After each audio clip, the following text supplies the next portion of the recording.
திருவழிபாடு ஆண்டின் பொது காலம் 10வது வாரம் வெள்ளிக்கிழமை காலை புகழ் மாலை. ஆண்டவரே, எங்கள் இதழ்களை திறந்தருளும், நாங்களும் உம்மை புகழ்ந்திடுவோம். தந்தைக்கும் மகனுக்கும் தூய ஆவிக்கும் ஆட்சி உண்டாவதாக. தொடக்கத்தில் இருந்தது போல இப்போதும் எப்பொழுதும் என்றென்றும் இருப்பதாக. ஆமீன். அல்லேலூயா.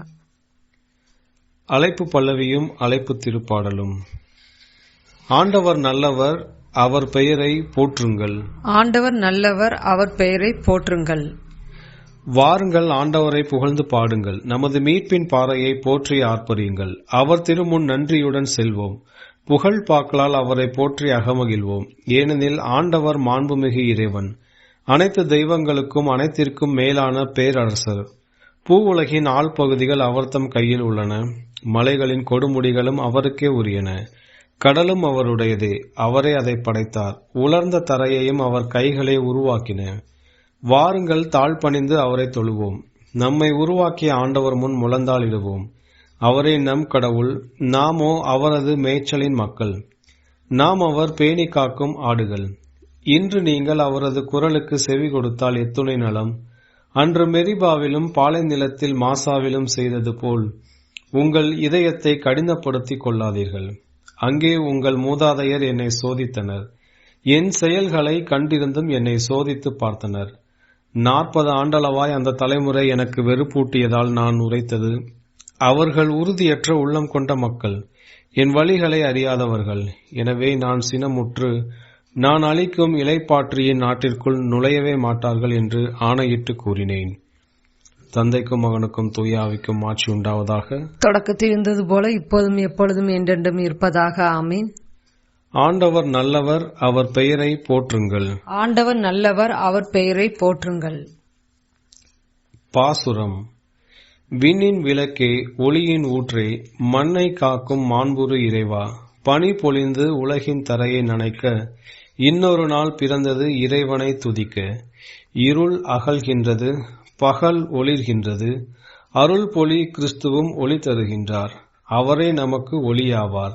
அவரில் அகமகிழ்வோம், அக்களிப்போம். அனைத்து வல்லமையும் கொண்டவர் ஒருவரே.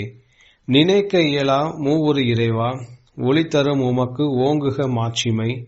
அளவிலா காலத்தும் ஆகிட வேண்டுகிறோம். ஆமேன். கடவுளை நொறுங்கிய குற்றமுணர்ந்த உள்ளத்தை நீர் அவமதிப்பதில்லை. கடவுளை நொறுங்கிய குற்றமுணர்ந்த உள்ளத்தை நீர் அவமதிப்பதில்லை. கடவுளை உமது பேரன்புக்கேற்ப எனக்கு இரங்கும். உமது அளவற்ற இரக்கத்திற்கேற்ப என் குற்றங்களை துடைத்தரலாம். என் தீவினை முற்றிலும் நீங்கும்படி என்னை கழுவி அருளும். என் பாவம் அற்று போகும்படி என்னை தூய்மைப்படுத்தி அருளும். ஏனெனில் என் குற்றங்களை நான் உணர்கின்றேன். என் பாவம் எப்போதும் என் மனக்கண் முன் இருக்கின்றது. உமக்கு எதிராக நான் பாவம் செய்தேன், உம் பார்வையில் தீயது செய்தேன். எனவே உம் தீர்ப்பில் உம் நீதி வெளிப்படுகின்றது, உன் தண்டனை தீர்ப்பில் உம் நேர்மை விளங்குகின்றது. இதோ குற்ற நிலையில் என் வாழ்வை தொடங்கினேன். பாவத்தோடு என் அன்னை என்னை கருத்தாங்கினார். இதோ நீ விரும்புவது உள்ளத்து உண்மையே. மெய்ஞானதால் என் மனதை நிரப்பும். ஈசோப்பினால் என்னை கழுவும், நான் தூய்மையாவேன். என்னை கழுவி அருளும். உறைபனியினும் வெண்மையாவேன். மகிழ்வொலியும் அக்களிப்பும் நான் கேட்கும்படி செய்யும். நீ நொறுக்கிய என் எலும்புகள் களி கூறுவனவாக. என் பாவங்களை பாராதபடி உம் முகத்தை மறைத்துக் கொள்ளும். என் பாவக்கரைகளை எல்லாம் துடைத்தரலும். கடவுளே, தூயதோர் உள்ளத்தை என்னுள் படைத்தரலும். உறுதி தரும் ஆவியை என்னுள்ளே புதுப்பித்தரலும். உமது திருமுன்னிலிருந்து என்னை தள்ளிவிடாதையும். உமது தூய ஆவியை என்னிடமிருந்து எடுத்து விடாதையும். உம் மீட்பின் மகிழ்ச்சியை மீண்டும் எனக்கு அள்ளித்தரலும். ஆர்வமிக்க மனம் தந்து என்னை தாங்கி அருளும். வரம்பு கடப்போருக்கு உம் வழிகளை கற்பிப்பேன். பாவிகள் உம்மை நோக்கி திரும்பி வருவார்கள். இறைவா, என் மீட்பின் இறைவா, இரத்த பழியினின்று என்னை விடுவித்தரலும். என் நா உம் நீதியை ஏத்தி பாடும். என் தலைவரே, என் இதழ்களை திறந்தரலும். என் வாய் உமது புகழை எடுத்துரைக்கும். ஏனெனில் பழியினால் உம்மை மகிழ்விக்க இயலாது. நான் எரிபலி செலுத்தினாலும் நீர் அதில் நாட்டங்கொள்வதில்லை. இறைவா, உமக்கேற்ற பழி நொறுங்கிய உள்ளமே. கடவுளை நொறுங்கிய குற்றமுணர்ந்த உள்ளத்தை நீர் அவமதிப்பதில்லை. சியோனுக்கு இன்முகம் காட்டி நன்மை செய்யும். எருசலேமின் மதில்களை மீண்டும் கட்டுவீராக. அப்பொழுது எரிபலி முழு எரிபலி எனும் முறையான பலிகளை விரும்புவீர். மேலும் இளங்காளைகள் உமது பீடத்தின் பலியாக செலுத்தப்படும். தந்தைக்கும் மகனுக்கும் தூய ஆவிக்கும் ஆட்சி உண்டாவதாக. தொடக்கத்தில் இருந்தது போல இப்போதும் எப்போதும் என்றென்றும் இருப்பதாக. ஆமேன். கடவுளை நொறுங்கிய குற்றமுணர்ந்த உள்ளத்தை நீர் அவமதிப்பதில்லை. கடவுளை நொறுங்கிய குற்றமுணர்ந்த உள்ளத்தை நீர் அவமதிப்பதில்லை. ஆண்டவரே, சினமுற்ற போதும் உமது இரக்கத்தை நினைவு கூரும். ஆண்டவரே, சினமுற்ற போதும் உமது இரக்கத்தை நினைவு கூரும். ஆண்டவரே, உம்மை பற்றி கேள்வியுற்றேன். ஆண்டவரே, உம் செயலை கண்டு அச்சமடைகிறேன். எங்கள் வாழ்நாள் காலத்திலேயே அதை மீண்டும் செய்யும். காலப்போக்கில் அதை அனைவரும் அறியும்படி செய்யும். சினமுற்ற போதும் உமது இரக்கத்தை நினைவு கூரும். தேமானிலிருந்து இறைவன் வருகிறார். பாரான் மலையிலிருந்து புனிதர் வருகிறார். அவரது மாட்சி விண்ணுலகை மூடியிருக்கின்றது. அவரது புகழால் மண்ணுலகம் நிறைந்திருக்கின்றது. அவரது பேரொளி கதிரவன் ஒளி போல் இருக்கின்றது. அவர் கையினின்று ஒளிக்கதிர்கள் புறப்படுகின்றன. அங்கேதான் அவரது வல்லமை மறைந்திருக்கின்றது. உங்களை மீட்கவும் நீர் திருப்பொழிவு செய்தவரை விடுவிக்கவுமே நீர் புறப்படுகின்றீர். ஆனால் நீர் உம்முடைய குதிரைகளால் ஆழ்கடலை மிதித்து பெருவெள்ள குவியலை சிதறடிக்கின்றீர். இதை நான் கேட்கும்போது என் உடல் நடுநடுங்குகின்றது. அப்பேரொளியை கேட்பதனால் என் உதடுகள் துடிதுடிக்கின்றன. என் எலும்புகள் உளுத்துப் போகின்றன. என் காலடிகள் நிற்கும் இடத்திலேயே தடுமாறுகின்றன. எங்களை தாக்கும் மக்கள் மீது இடுக்கண் வரும் நாள் வரை அமைதியாய் காத்திருப்பேன்.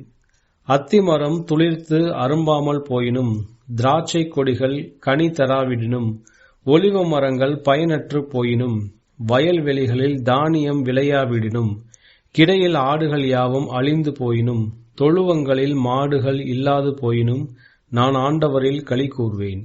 என் மீட்பரான கடவுளில் மகிழ்ச்சியுறுவேன். ஆண்டவராகிய என் தலைவரே என் வலிமை. அவர் என் கால்களை பெண் மானின் கால்களைப் போல் ஆக்குவார். உயர்ந்த இடங்களுக்கு என்னை நடத்திச் செல்வார். தந்தைக்கும் மகனுக்கும் தூய ஆவிக்கும் ஆட்சி உண்டாவதாக. தொடக்கத்தில் இருந்தது போல இப்போதும் எப்பொழுதும் என்றென்றும் இருப்பதாக. ஆமீன். ஆண்டவரே, சினமுற்ற போதும் உமது இரக்கத்தை நினைவு கூரும். ஆண்டவரே, சினமுற்ற போதும் உமது இரக்கத்தை நினைவு கூரும். எருசலேமே, ஆண்டவரை போற்றுவாயாக. எருசலேமே, ஆண்டவரை போற்றுவாயாக. எருசலேமே, ஆண்டவரை போற்றுவாயாக. சீயோனே, உன் கடவுளை புகழ்வாயாக. அவர் உன் வாயில்களின் தாள்களை வலுப்படுத்துகின்றார். உன்னிடமில்ல உன் பிள்ளைக்கு ஆசி வழங்குகின்றார். அவர் உன் எல்லைப்புறங்களில் அமைதி நிலவ செய்கின்றார். உயர்தர கோதுமை வழங்கி உன்னை நிறைவுற செய்கின்றார். அவர் தமது கட்டளையை உலகிற்கு அனுப்புகின்றார். அவரது வாக்கு மிகவும் விரைவாய் செல்கின்றது. அவர் வெண்கம்பளி போல் பனி பொழிய செய்கின்றார். சாம்பலை போல் உறைபனியை தூவுகின்றார். பனிக்கட்டியை துகள் துகளாக விழ செய்கின்றார். அவர் வரவிடும் குளிரை தாங்கக்கூடியவர் யார்? அவர் தம் கட்டளையால் அவற்றை உருக செய்கின்றார். தம் காற்றை வீச செய்ய உருகிய நீர் ஓடத் தொடங்குகின்றது. யாக்கோப்புக்கு தமது வாக்கை வெளிப்படுத்தினார். இஸ்ரேலுக்கு தம் நியமங்களையும் நீதி நெறிகளையும் அறிவித்தார். அவர் வேறு எந்த இனத்திற்கும் இப்படி செய்யவில்லை. அவருடைய நீதி நெறிகள் அவர்களுக்கு தெரியாது. தந்தைக்கும் மகனுக்கும் தூய ஆவிக்கும் ஆட்சி உண்டாவதாக. தொடக்கத்தில் இருந்தது போல இப்போதும் எப்போதும் என்றென்றும் இருப்பதாக. ஆமீன். எருசலேமே, ஆண்டவரை போற்றுவாயாக. எருசலேமே, ஆண்டவரை போற்றுவாயாக. எபேசியருக்கு எழுதிய திருமுகத்திலிருந்து வாசகம். ஒரு காலத்தில் தொலைவில் இருந்த நீங்கள் இப்பொழுது இயேசு கிறிஸ்துவோடு இணைந்து அவரது இரத்தத்தின் மூலம் அருகில் கொண்டு வரப்பட்டிருக்கிறீர்கள். இரண்டு இனத்தவரையும் பிரித்து நின்ற பகைமை என்னும் சுவரை தமது உடலில் ஏற்ற துன்பத்தின் வழியாய் தகர்த்தெறிந்து அவர்களை ஒன்றுபடுத்தினார். பல கட்டளைகளையும் விதிகளையும் கொண்ட யூத சட்டத்தை அளித்தார். இரு இனத்தவரையும் தம்மோடு இணைத்திருக்கும் புதியதொரு மனித இனமாக படைத்து அமைதி ஏற்படுத்தவே இவ்வாறு செய்தார். தாமே துன்புற்று பகைமையை அளித்தார். சிலுவையின் வழியாக இரு இனத்தவரையும் ஓர் உடலாக்கி கடவுளோடு ஒப்புரவாக்க இப்படி செய்தார். ஆண்டவரின் அருள்வாக்கு. இறைவனுக்கு நன்றி. எல்லாம் வல்லவராகிய ஆண்டவரை நான் கூவி அழைக்கிறேன், ஏனெனில் அவரே என் துணைவர். எல்லாம் வல்லவராகிய ஆண்டவரை நான் கூவி அழைக்கிறேன், ஏனெனில் அவரே என் துணைவர். அவர் விண்ணகத்திலிருந்து எனக்கு துணை புரிந்து என்னை காத்தருள்வாராக. எல்லாம் வல்லவராகிய ஆண்டவரை நான் கூவி அழைக்கிறேன், ஏனெனில் அவரே என் துணைவர். தந்தைக்கும் மகனுக்கும் தூய ஆவிக்கும் ஆட்சி உண்டாவதாக. எல்லாம் வல்லவராகிய ஆண்டவரை நான் கூவி அழைக்கிறேன், ஏனெனில் அவரே என் துணைவர். முதல் வாசகம். யோசுவா நூலிலிருந்து வாசகம்.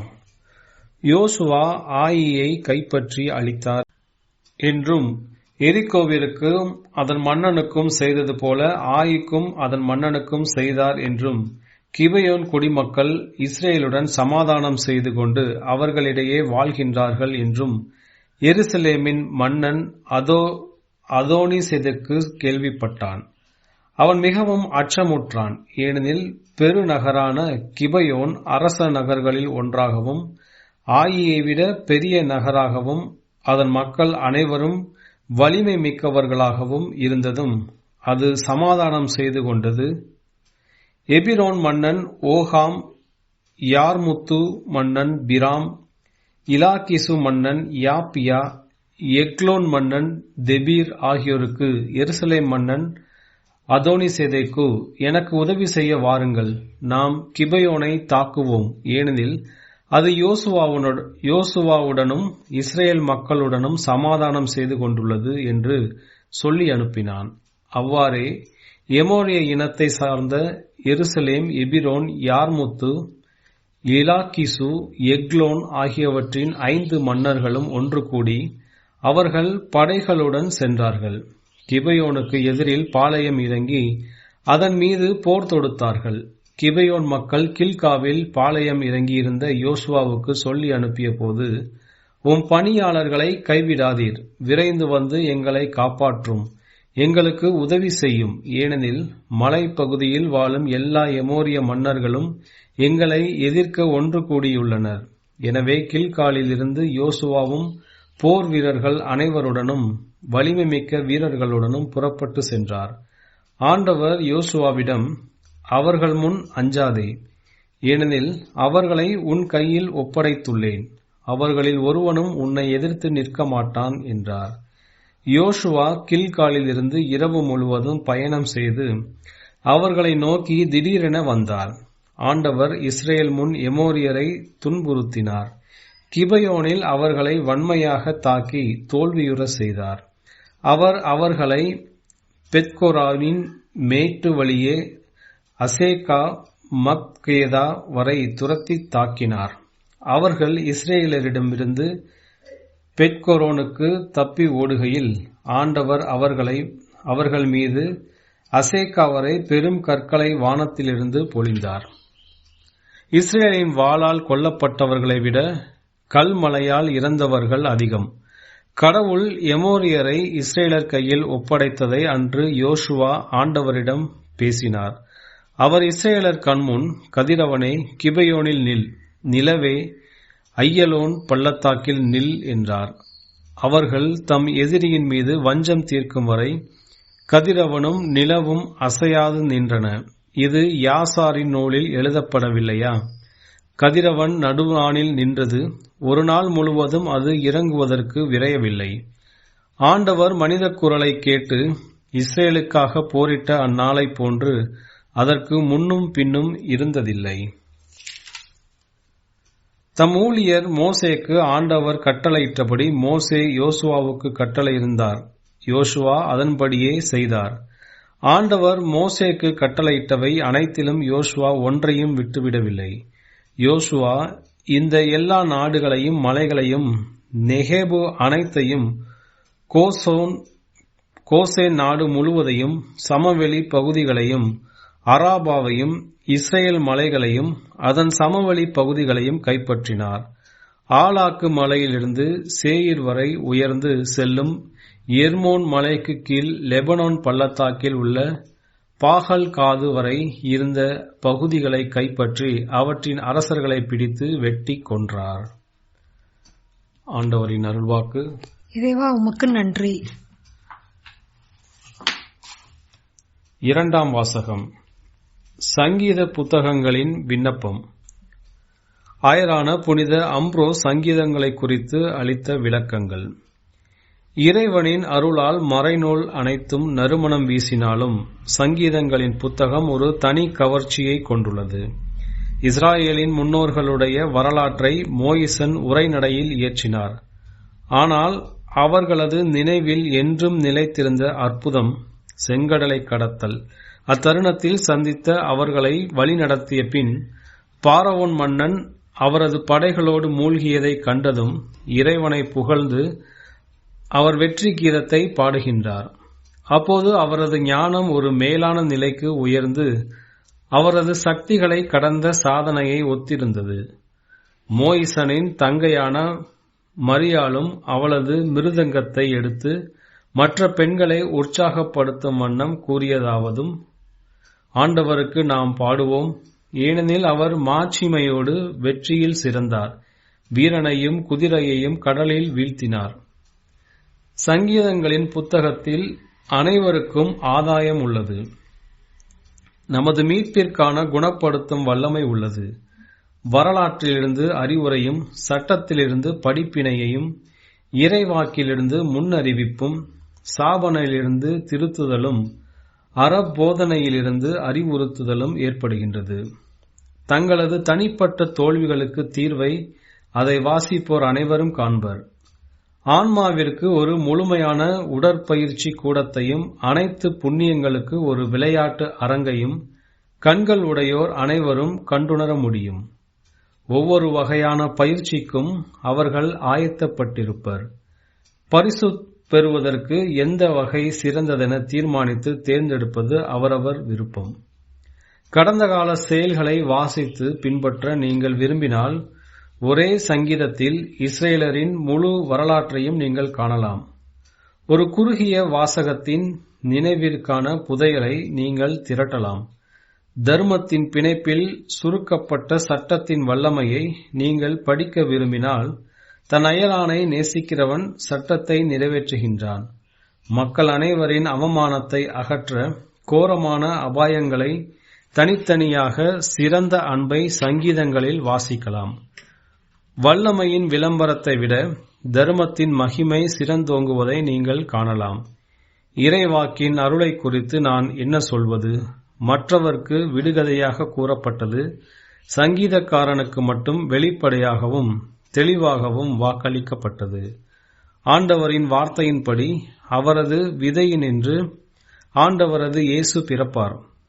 உமது உடலின் கனியை உமது அரியணையின் மீது நாம் அமர்த்துவோம். ஆகவே சங்கீதங்களில் இயேசு நமக்காக பிறந்ததோடு நிற்கவில்லை. அவரது உடலில் அவரது மீட்கும் பாடுகளை ஏற்று சாவில் அவர் படுத்து உயிர்த்தெழுந்து வானகத்திற்கு ஏறி சென்று தந்தையின் வலப்புறத்தில் அவர் அமர்ந்துள்ளார். எம்மனிதனும் துணிவாய் சொல்லாததையும் பிறகு நற்செய்தியில் ஆண்டவரே அறிவிப்பதையும் சங்கீதக்காரன் மட்டுமே முன்னறிவிக்கின்றான். ஆயரான புனித அம்ப்ரோஸ் சங்கீதங்களை குறித்து அளித்த விளக்கங்கள். இன்றைய நற்செய்தி வாசகம். மத்தேயு எழுதிய தூய நற்செய்தியிலிருந்து வாசகம். அக்காலத்தில் இயேசு தம் சீடரை நோக்கி கூறியது, விபச்சாரம் செய்யாதே என கூறப்பட்டிருப்பதை கேள்விப்பட்டிருக்கிறீர்கள். ஆனால் நான் உங்களுக்கு சொல்கிறேன், ஒரு பெண்ணை இச்சையுடன் நோக்கும் எவரும் தம் உள்ளத்தால் ஏற்கனவே அப்பெண்ணோடு விபச்சாரம் செய்தாயிற்று. உங்கள் வலக்கண் உங்களை பாவத்தில் விழ செய்தால் அதை பிடுங்கி எறிந்து விடுங்கள். உங்கள் உடல் முழுவதும் நரகத்தில் எரியப்படுவதை விட உங்கள் உறுப்புகளில் ஒன்றை நீங்கள் இழப்பதே நல்லது. உங்கள் வலக்கை உங்களை பாவத்தில் விழ செய்தால் அதையும் உங்களிடமிருந்து வெட்டி எறிந்து விடுங்கள். உங்கள் உடல் முழுவதும் நரகத்திற்கு செல்வதை விட உங்கள் உறுப்புகளில் ஒன்றை நீங்கள் இழப்பதே நல்லது. தன் மனைவியை விலக்கி விடுகிறவன் எவனும் மணவிலக்கு சான்றிதழை கொடுக்கட்டும் என கூறப்பட்டிருக்கிறது. ஆனால் நான் உங்களுக்கு சொல்கிறேன், எவரும் தம் மனைவியை பரத்தமைக்காக அன்றி வேறு எந்த காரணத்திற்காகவும் விலக்கிவிடக்கூடாது. அப்படி செய்வோர் எவரும் அவரை விபச்சாரத்தில் ஈடுபட செய்கின்றனர். விலக்கப்பட்டோரை மனப்போரும் விபச்சாரம் செய்கின்றனர். ஆண்டவரின் அருள்வாக்கு. கிறிஸ்துவே உமக்கு புகழ். செக்கரியாவின் பாடலும் முன்மொழியும். நம் கடவுளின் பரிவுள்ளத்தாலும் இரக்கத்தாலும் விடியல் நம்மை தேடி வருகிறது. நம் கடவுளின் பரிவுள்ளத்தாலும் இரக்கத்தாலும் விடியல் நம்மை தேடி வருகிறது. இஸ்ரேலின் கடவுளாகிய ஆண்டவரை போற்றுவோம். ஏனெனில் அவர் தம் மக்களை தேடி வந்து விடுவித்தருளினார். தம் தூய இறைவாக்கின வாயினால் தொடக்கம் முதல் அவர் மொழிந்தபடியே அவர் தம் ஊழியராகிய தாவீதின் குடும்பத்தில் வல்லமையுடைய மீட்பர் ஒருவர் நமக்காக தோன்ற செய்தார். நம் பகைவரிடமிருந்தும் நம்மை வெறுப்போர் அனைவரின் பிடியிலிருந்து நம்மை மீட்பார். அவர் நம் மூதாதையருக்கு இரக்கம் காட்டி தமது தூய உடன்படிக்கையும் நம் தந்தையாகிய ஆபிரகாமுக்கு அவர் இட்ட ஆணையை நிறைவேற்ற நினைவு கூர்ந்தார். இவ்வாறு நாம் பகைவரின் பிடியிலிருந்து விடுவிக்கப்பட்டு தூய்மையோடும் நேர்மையோடும் வாழ்நாள் எல்லாம் அச்சமின்றி அவர் திருமுன் பணி செய்யுமாறு வழிவகுத்தார். குழந்தாய், நீ உன்னத கடவுளின் இறைவாக்கின எனப்படுவாய். ஏனெனில் பாவ மன்னிப்பால் வரும் மீட்பை அவர் தம் மக்களுக்கு அறிவித்து ஆண்டவருக்கான வழியை செம்மைப்படுத்த அவர் முன்னே செல்வாய். இருளிலும் இறப்பின் பிடியிலும் இருப்போருக்கு ஒளி தரவும் நம்முடைய கால்களை அமைதி வழியில் நடக்க செய்யவும் நம் கடவுளின் பரிவுள்ளத்தாலும் இரக்கத்தாலும் விண்ணிலிருந்து விடியல் நம்மை தேடி வருகிறது. தந்தைக்கும் மகனுக்கும் தூய ஆவிக்கும் ஆட்சி உண்டாவதாக. தொடக்கத்தில் இருந்தது போல இப்போதும் எப்போதும் என்றென்றும் இருப்பதாக. ஆமீன். நம் கடவுளின் பரிவுள்ளத்தாலும் இரக்கத்தாலும் விடியல் நம்மை தேடி வருகிறது. நம் கடவுளின் பரிவுள்ளத்தாலும் இரக்கத்தாலும் விடியல் நம்மை தேடி வருகிறது. மன்றாட்டுகள். தந்தையே, மகனும் எங்கள் ஆண்டவருமாகிய இயேசு கிறிஸ்துவுக்காக உம்மை புகழ்கிறோம். தூய ஆவியாரின் வழியாக அவர் தம்மையே பலிப்பொருளாக உமக்கு ஒப்புக் கொடுத்தார். அதனால் நாங்கள் சாவினின்றும் தன்னலத்தினின்றும் விடுதலை பெற்று உமது அமைதியில் சுதந்திரமாக வாழவும் செய்தார். எனவே உம்மை நோக்கி மன்றாடுகிறோம். தந்தை, உமது திருவுளமே எமக்கு அமைதி. ஆண்டவரே, இந்த புதிய நாளை உமது கொடையாக ஏற்றுக்கொள்கிறோம். நாங்கள் புது வாழ்வு வாழ அருள் புரியும். தந்தை, உமது திருவுளமே எமக்கு அமைதி. நீர் எல்லாவற்றையும் படைத்து பேணி காத்து வருகின்றீர். அவற்றில் அனைத்திலும் உமது கரத்தின் வல்லமையை நாங்கள் உய்த்துணர செய்தருளும். தந்தையே, உமது திருவுளமே எமக்கு அமைதி.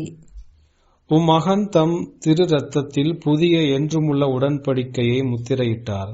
இந்த உடன்படிக்கையை நாங்கள் மதித்து வாழ்ந்திட எங்களுக்கு துணை புரியும். தந்தையே, உமது திருவுளமே எமக்கு அமைதி. இயேசு சிலுவையில் மரிக்கும் போது அவரது விழாவினின்று இரத்தமும் தண்ணீரும் வழிந்தோடின. நாங்கள் திருப்பலியில் பங்கு கொள்ளும் போது உமது தூய ஆவியாரை எம்முள் பொழிந்தருளும். தந்தையே, உமது திருவுளமே எமக்கு அமைதி. நம்முடைய தனிப்பட்ட மன்றாட்டுகள். ஆண்டவரின் இறைவேண்டல். விண்ணுலகில் இருக்கிற எங்கள் தந்தையே, உமது பெயர் தூயது என போற்றப்பெறுக. உமது ஆட்சி வருக. உமது திருவுளம் விண்ணுலகில் நிறைவேறுவது போல மண்ணுலகிலும் நிறைவேறுக. எங்கள் அன்றாட உணவை இன்று எங்களுக்கு தாரும். எங்களுக்கு எதிராக குற்றம் செய்வோரை நாங்கள் மன்னிப்பது போல எங்கள் குற்றங்களை மன்னியும். எங்களை சோதனைக்கு உட்படுத்தாதையும் தீமையிலிருந்து எங்களை விடுவித்தருளும். கிறிஸ்துவின் சமாதானம் உம் ஆன்மாவோடு இருப்பதாக. இறுதி மன்றாட்டு. எல்லாம் வல்ல கடவுளே, இன்று இந்த காலை இறைவேண்டலில் நாங்கள் எங்கள் புகழ்ச்சியை உமக்கு செலுத்துவதன் வழியாக உம்முடைய புனிதர்களோடு நாங்கள் பெருமகிழ்வுடன் உம்மை புகழ அருள் புரியும். உம்மோடு தூய ஆவியின் ஒன்றிப்பில் இறைவனாய் என்றென்றும் வாழ்ந்து ஆட்சி செய்கின்ற எங்கள் ஆண்டவரும் உமது திருமகனுமாகிய இயேசு கிறிஸ்து வழியாக உம்மை மன்றாடுகிறோம். ஆமீன். ஆண்டவர் நம்மை ஆசீர்வதித்து தீமைகள் அனைத்திருந்தும் பாதுகாத்து நிலை வாழ்வுக்கு அழைத்துச் செல்வாராக. ஆமீன்.